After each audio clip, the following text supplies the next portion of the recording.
Shalom, salam sehat untuk kita semua.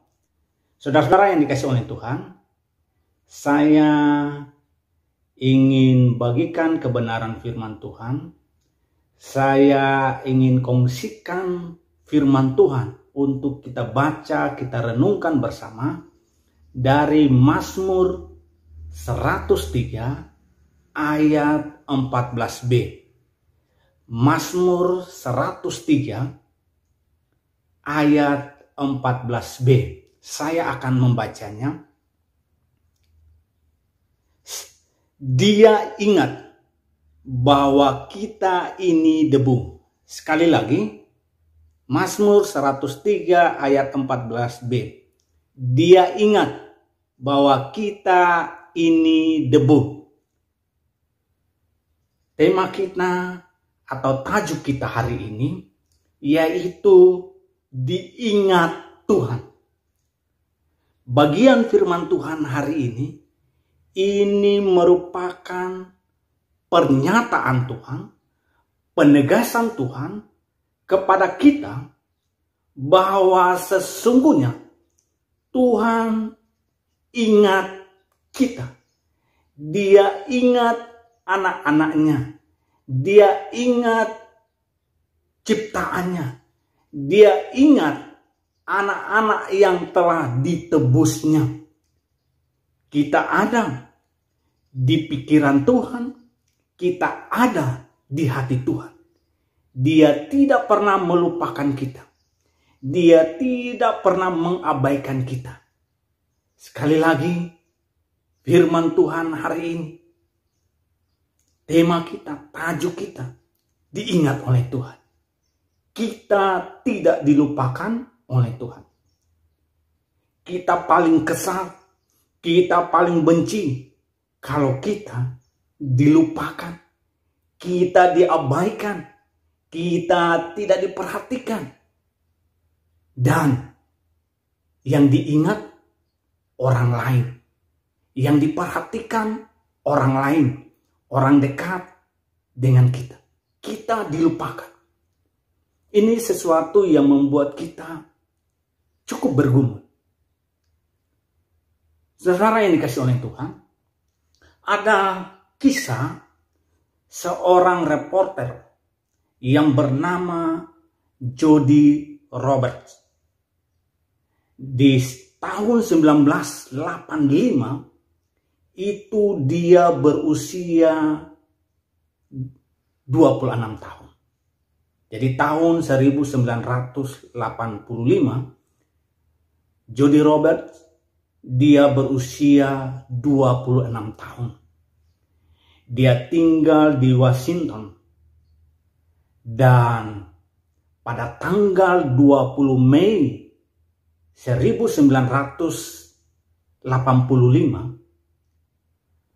oleh keluarga mereka melaporkan kepada kepolisian bahwa Jody Roberts dia hilang secara misterius. Tanggal 20 Mei dia tidak kembali ke rumah. Dan menarik, dia sudah usia 26 tahun. Dan pada waktu dia dinyatakan hilang oleh keluarganya, memang keluarganya dan beberapa teman-temannya memperhatikan bahwa ada kegiatan aktivitas yang dilakukan oleh Jody Roberts itu tidak seperti biasa. Sebelum dia hilang, dia menjadi suka mabuk. Bahkan dia tidak lagi mengurus atau merawat dirinya. Dia mengabaikan keberadaan dirinya. Dan itu sebelum dia hilang. Dan 5 hari setelah dinyatakan hilang, itu berarti tanggal 25 Mei 1985, Jody Roberts itu ditemukan di Denver, Colorado. Dia tinggal di Washington, itu jaraknya sekitar 1.600 km perjalanan dari Washington ke Denver, Colorado. Dan Jody Roberts ini, dia ditemukan itu di sebuah mall. Dan waktu Jody Roberts ditemukan, dia tidak membawa kartu tanda pengenal atau kelengkapan atau surat-surat menyangkut dengan dirinya, tanda pengenal, identitas dirinya. Waktu dia ditemukan, dia hanya memegang sebuah kunci mobil Toyota. Jadi tidak ada yang dia bawa untuk menyatakan bahwa sesungguhnya dia adalah Jody Roberts, tinggalnya di Washington DC. Waktu dia ditemukan, dia tidak membawa keterangan pengenalan akan diri. Saudara-saudara yang dikasih oleh Tuhan, dan ketika dia ditanya, dia tidak bisa menjawab siapa dirinya, dari mana dia datang, dia dari keluarga siapa, di mana dia tinggal, dia tidak ingat. Akhirnya mereka membawa dia ke rumah sakit.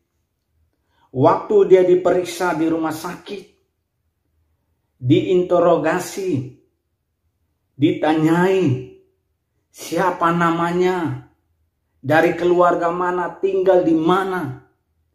Dia tidak ingat sama sekali tentang dirinya, tentang siapa dia, tentang keluarganya. Dia hanya ingat waktu dia ditemukan. Dan dokter mengatakan bahwa Jody Roberts dia mengalami penyakit amnesia, yaitu dia lupa tentang dirinya. Dia lupa tentang identitasnya. Dia lupa tentang dia berasal dari mana, siapa keluarganya. Dia tidak ingat lagi.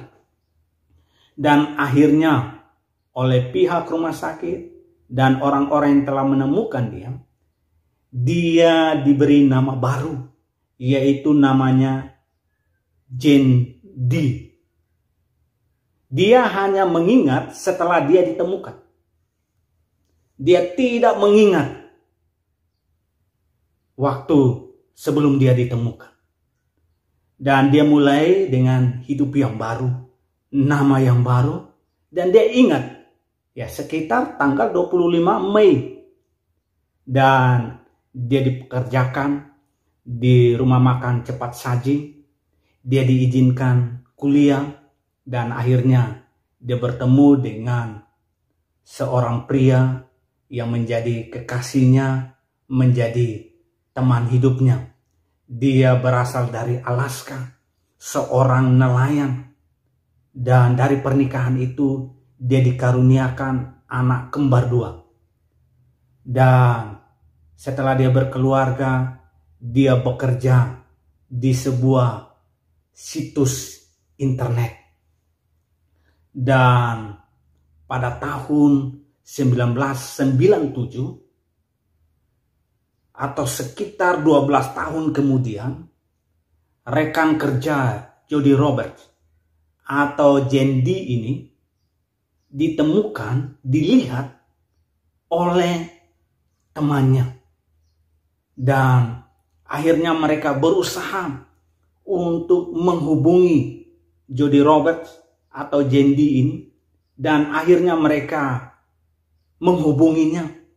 Dan mereka mengajak dia untuk bertemu kembali dengan keluarganya, dengan rekan-rekannya yang ada di Washington.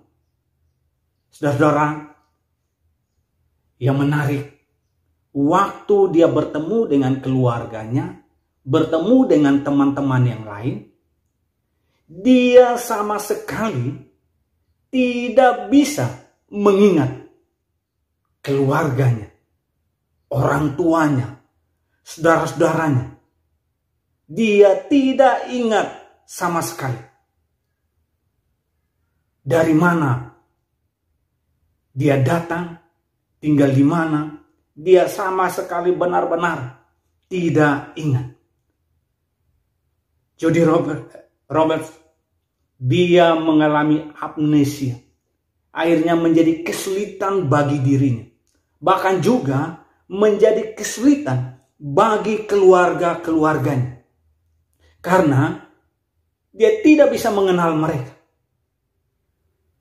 Saudara-saudara yang dikasih oleh Tuhan, bagian firman Tuhan hari ini, kita tidak perlu khawatir. Kita tidak perlu cemas. Karena Tuhan, Dia ingat kita. Dia tidak melupakan kita. Saya mau katakan bahwa manusia itu rentan untuk menjadi amnesia. Manusia itu bisa menjadi lupa ingatan. Manusia itu bisa penurunan daya ingat. Manusia itu bisa menjadi pikun. Oleh karena bertambahnya usia, makin tua, kemungkinan lupanya, penurunan daya ingat itu makin besar. Bahkan kalau kita melihat sudah usia makin mendekati 100, waduh itu makin pikun. Saya pernah bertemu dengan seorang opung. Dia sekitar sudah dikatakan 100 lebih. Dia berada di Pulau Samosir. Dia tinggal di Pulau Samosir. Saya pernah mengunjunginya. Biasa dipanggil Opung Situmorang. Saya bicara dengan dia. Tiap 5 menit dia tanya, "Isya guarmu, siapa namamu?" Dia selalu lupa. Itulah memberikan gambaran bahwa dengan bertambahnya usia, manusia cenderung menjadi lupa. Bahkan dikatakan menurut penelitian 99,99% manusia bisa tiba-tiba dia menjadi amnesia. Dia menjadi lupa ketika dia ditagih hutang, diminta untuk membayar hutang, dia akan berkata, "Maaf, aku lupa." Atau diminta untuk menjawab, mengkonkretkan janjinya, dia akan berkata lupa. Atau meminta tugas, dia akan berkata, "Aku lupa." Itulah gambaran manusia. Saudara-saudara yang dikasih oleh Tuhan, kita bersyukur kepada Allah kita. Allah yang dari kekal sampai kekal. Allah yang ada selama-lamanya. Allah yang tidak terbatas. Allah yang tidak termakan oleh usia dan waktu. Dia Allah yang tidak akan pernah mengalami penurunan daya ingat, mengalami amnesia, mengalami yang namanya pikun. Tidak. Manusia sekali lagi, ketika bertambah usia, dia bisa lupa ingatan. Atau banyak pergumulan, banyak kesulitan, tiba-tiba jaringan di otaknya bisa hang, akhirnya lupa. Atau mungkin karena kecelakaan, menjadi lupa. Saudara-saudara yang dikasih oleh Tuhan, hari ini kita melihat bahwa Tuhan Dia mengingat kita. Tadi dikatakan Mazmur 103 ayat 14b. Dia ingat bahwa kita ini debu.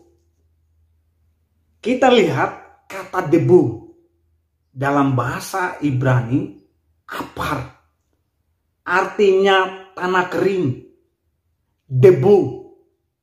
Ini merupakan bahan dasar manusia dibentuk.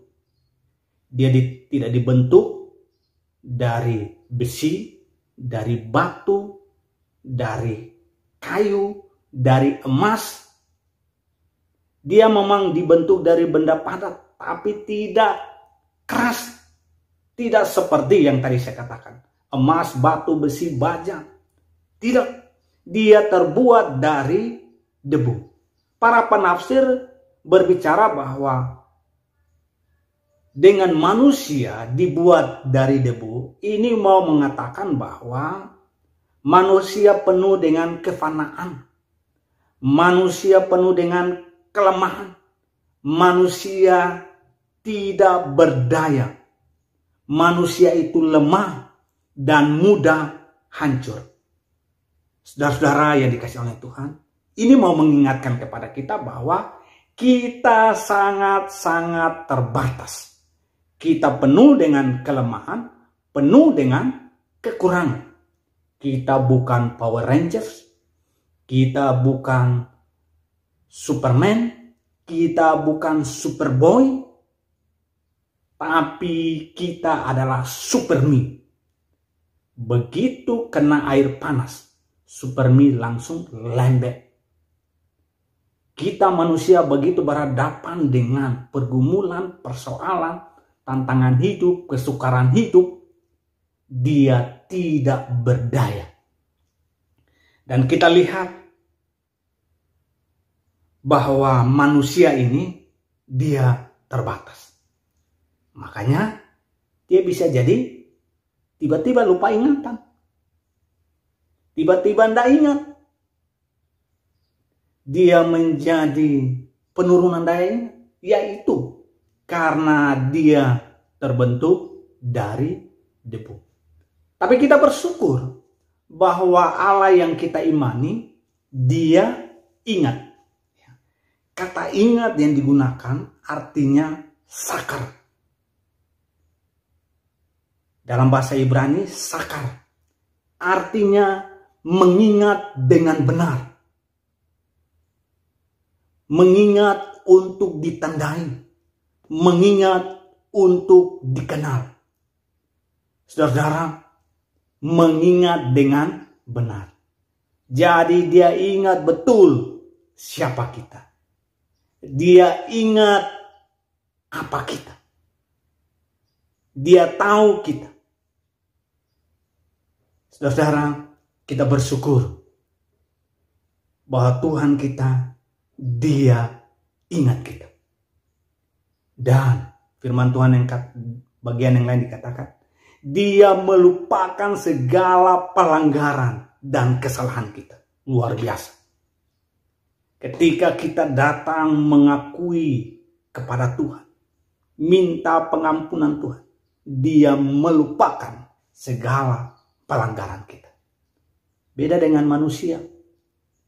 Dia paling suka ingat-ingat kesalahan orang. Dia ingat-ingat kegagalan orang.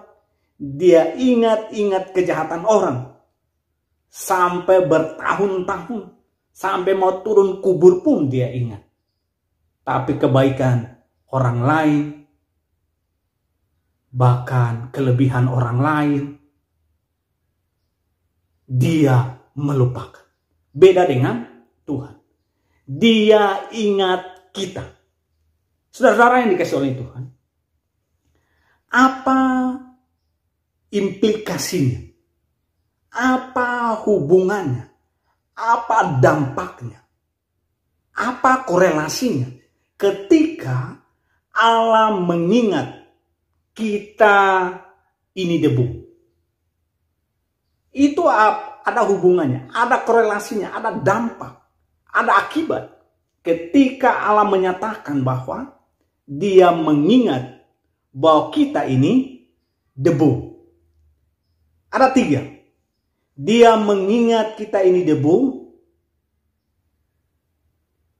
Itu berarti ada hubungan, ada korelasi, ada implikasi dengan Dia akan menyatakan kebaikan. Dia mengingat bahwa kita ini debu, itu berdampak atau punya korelasi untuk mengabulkan semua harapan, keinginan, mimpi, doa kita. Dia mengingat kita ini debu, itu punya korelasi, punya implikasi, punya dampak untuk melindungi kita. Saudara-saudara yang dikasih oleh Tuhan, yang pertama, Allah mengingat kita debu yang terbatas ini, yang tidak berdaya ini, yang penuh dengan kelemahan ini, untuk menyatakan kebaikan. Saya ingin membagikan bagian firman Tuhan, membacakannya. Ulangan 30 ayat 9.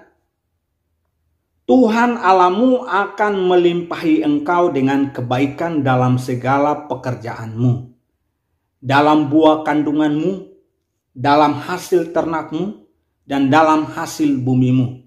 Sebab Tuhan Allahmu akan bergirang kembali karena engkau dalam keberuntunganmu, seperti Ia bergirang karena nenek moyangmu dahulu. Saudara, jadi Allah mengingat untuk menyatakan kebaikan bagi kita. Tuhan akan menyatakan hal-hal yang baik, hal-hal yang mendatangkan keuntungan, hal-hal yang mendatangkan kesukaan, hal-hal untuk kita nikmati hidup dan kemurahan Tuhan. Saudara-saudara, jadi Allah mengingat kita. Dia mau menyatakan hal-hal yang terbaik untuk kita. Dia tidak akan pernah melupakan kita. Dia selalu ingat akan kita. Ada kemudahan-kemudahan yang Dia berikan bagi kita. Kita menemui hal-hal yang kita bilang, waduh, untungnya kita mengalami hal-hal yang betul-betul memuaskan hati kita. Kita berkata, aduh, beruntung. Itulah yang akan kita nikmati. Dia ingat kita. Dia selalu mengingat kita. Yang kedua, Allah mengingat kita. Kita ini debu, yaitu yang kedua, untuk mengabulkan doa kita. Saudara, kita terbuat dari debu, penuh dengan kelemahan, penuh dengan keterbatasan, ketidakberdayaan. Ada harapan kita, ada mimpi-mimpi kita, ada kerinduan kita, ada cita-cita kita. Kita sulit untuk mewujudkan. Kita sulit untuk mengkonkretkannya. Kita terbatas. Sekali lagi, Dia ingat untuk mengabulkan semua permintaan kita. Itu berarti Dia mengingat kita untuk menjawab semua doa kita, semua keluh kesah kita, semua harapan kita, semua mimpi-mimpi kita. Mari kita sampaikan kepada Tuhan. Kita ungkapkan kepada Tuhan. Dia ingat bahwa kita anak-anaknya. Kita telah ditebus dengan harga yang mahal. Yaitu Kristus mati di kayu salib. Menggantikan kita. Itu berarti kita anak-anak pilihan. Dan Dia ingat itu. Dia akan mengabulkan. Dan Dia akan bekerja melalui doa-doa yang kita naikkan. Untuk itu, saudara, Apa yang menjadi kerinduan saudara? Apa yang menjadi harapan saudara? Apa yang menjadi mimpi saudara? Mari sampaikan kepada Tuhan. Doakan, gumulkan kepada Tuhan. Saudara-saudara, saya punya pengalaman satu waktu. Kami rencana berlibur dari Siantar ke Kupang. Itu bulan Desember. Saya ingat keluar dari Tanjung Belawan, naik kapal laut. Itu tanggal 12. Jadi sekitar 2 hari lebih ya. Kita sampai ke Jakarta. Saya berpikir berangkat pagi, ya sekitar jam 9 berangkat dari Tanjung Belawan. Sampai Tanjung Priok itu pagi, ya sekitar jam-jam 10. Dan program kami, biarlah kami langsung menuju ke Stasiun Senen. Untuk naik kereta api menuju Surabaya, karena dari Surabaya ada banyak kapal menuju ke Kupang. Dan waktu naik kapal saya tanya petugas kapal, mereka katakan nanti sampai di Jakarta itu sore, sekitar jam 6. Waduh, saya dalam hati, wah ini enggak bisa ini. Berarti harus nginap. Dan ada teman yang mungkin kalau kami nginap, yaitu dia berada di sekitar Bekasi. Agak jauh. Ini menjadi kesulitan. Itu berarti kami harus mondar-mandir. Jadi, waduh, saya hanya berdoa, kami berdoa, Tuhan tolong supaya perjalanan kami ini sungguh diberkati oleh Tuhan. Dan yang menarik, waktu kami naik ke kapal, kami sudah ambil tempat. Ternyata tempat itu tidak punya televisi. Televisinya rusak. Anak kami mungkin sekitar umur 4 atau 5 tahun. Jadi dia selalu pergi makan itu harus sambil nonton. Jadi dia pergi ke ruangan yang lain sambil nonton, dikasih makan. Dan waktu sampai di Batam, ada satu keluarga, saya ingat sekali, keluarga Manurung. Saya kehilangan jejak sampai hari ini, nomor handphonenya hilang. Dia Tuhan pakai menjadi saluran berkat. Jadi dia naik kapal laut ini, berada di dek yang sama tapi agak beda ruangan. Jadi waktu anak kami dikasih makan, karena di tempat kami tidak ada televisi, dia pergi ke yang ada televisi. Dan disitulah bertemu dengan Bapak Ibu Manurung ini, Amang dan Inang ini. Dan dari situlah kami berkenalan. Dia tanya mau kemana, kami bilang mau ke Kupang. Dan kami mau naik kereta api di Stasiun Senen. Dan akhirnya dia bilang, sudahlah, sama kami aja. Kami kebetulan tinggal di dekat dengan Stasiun Senen. Saudara, itulah cara Tuhan. Ketika kita berdoa menyampaikan kepada Tuhan, Dia tidak kehabisan cara. Jadi kami berada di satu tempat yang tidak ada televisi. Justru anak saya karena tidak ada televisi, dia pergi ke tempat yang ada televisi. Dan disitulah bertemu dengan keluarga Manurung. Akhirnya mereka lah yang menolong kami. Kami tidak sampai ke Bekasi, tempat yang jauh. Dan kami dibawa, memang betul rumahnya dekat dengan Stasiun Senen. Dengan mobil pribadinya, pagi-pagi dia antar ke Stasiun Senen. Kami bisa berangkat pagi itu, beli tiket di Stasiun Senen. Dan kami menuju ke Surabaya. Saudara, dia ingat kita. Dia ingat anak-anaknya. Dia ingat tebusannya. Dia ingat anak-anak yang telah dibenarkan. Dia ingat, dia tidak melupakan kita. Mari kita sampaikan semua keluh kesah kita. Semua harapan-harapan kita. Semua mimpi-mimpi kita. Yang sedang kita harapkan, yang kita rindukan. Yang ketiga, yaitu Allah, dia ingat kita ini debu. Kita ini terbatas. Dan kita selalu berhadapan dengan persoalan-persoalan. Sekali lagi, ada hal-hal baik yang diberikan oleh Tuhan kepada kita. Tapi juga ada situasi-situasi tertentu Allah mengizinkan kita memasukinya, yaitu mengalami kesulitan-kesulitan, mengalami pergumulan-pergumulan, mengalami situasi yang membuat kita begitu cemas, begitu takut, begitu tidak berdaya, begitu panik, dan nyaris putus asa. Dan sekali lagi, dia mengingat kita. Karena kita ini debu, karena kita penuh dengan kelemahan, penuh dengan keterbatasan, dia mau melindungi kita.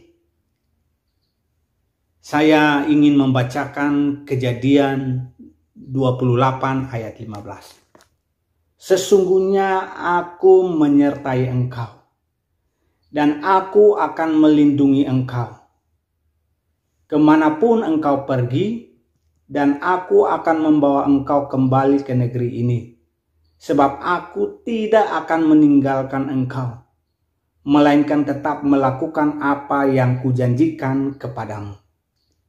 Aku menyertai engkau, aku akan melindungi engkau. Ya, saya kembali kepada poin yang kedua. Kita diminta untuk berdoa. Doa kita, Efesus 3 ayat 20. Bagi dialah yang dapat melakukan jauh lebih banyak daripada yang kita doakan atau pikirkan, seperti ternyata dari kuasa yang bekerja di dalam kita. Kita kembali ke poin yang ketiga. Allah akan memberikan perlindungan. Dia akan melindungi kita.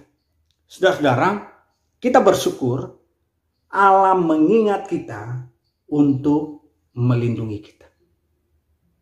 Jadi hari ini situasi, kondisi, ancaman, bahaya, Tuhan terus menjaga kita. Dia melindungi kita.